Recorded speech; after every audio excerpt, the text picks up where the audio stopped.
In this video I want to explain about the two types of registration of property ownership in Ireland. A lot of people outside the legal profession wouldn't be aware of this, but there's actually two systems of registration of property in Ireland.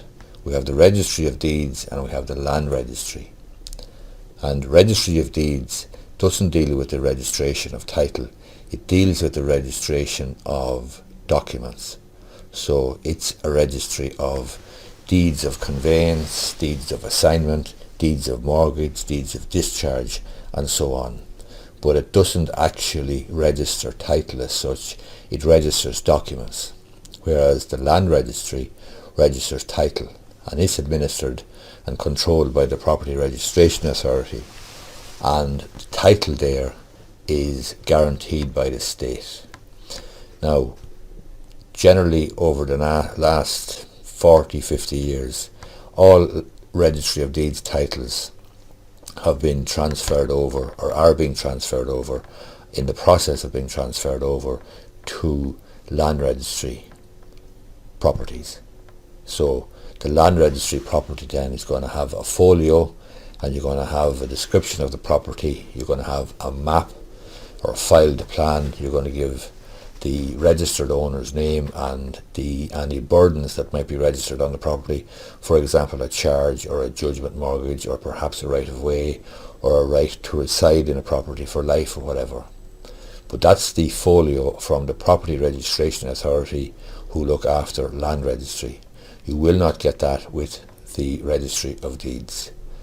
Now, there is some Registry of Deeds titles, I believe, still knocking around the place. Most of them, however, would be in the likes of Dublin City, and they would be old deeds of conveyance or whatever. But everything, I believe now, is compulsorily registrable. In other words, once a property is transferred, if it's a Registry of Deeds property, then the purchaser has an obligation to register that property with the Land Registry as a Land Registry property.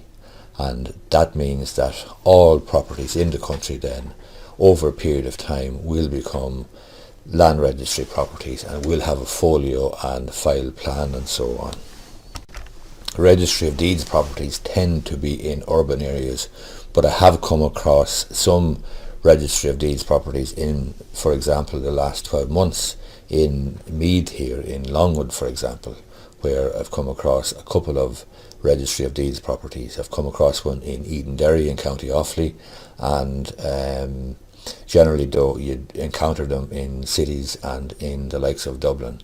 As I say, it is, for example, regarding the property in Edenderry, if it's a Registry of Deeds property and I buy it then or act on behalf of a purchaser, then it's our obligation to register that property with the Land Registry, which is controlled, as I say, by the Property Registration Authority.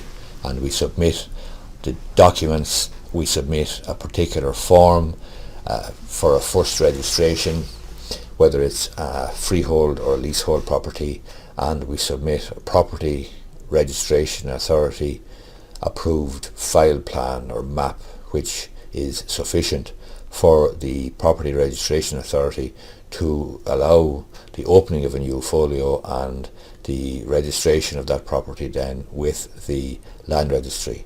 Once it's registered with the Land Registry, that title is guaranteed by the state.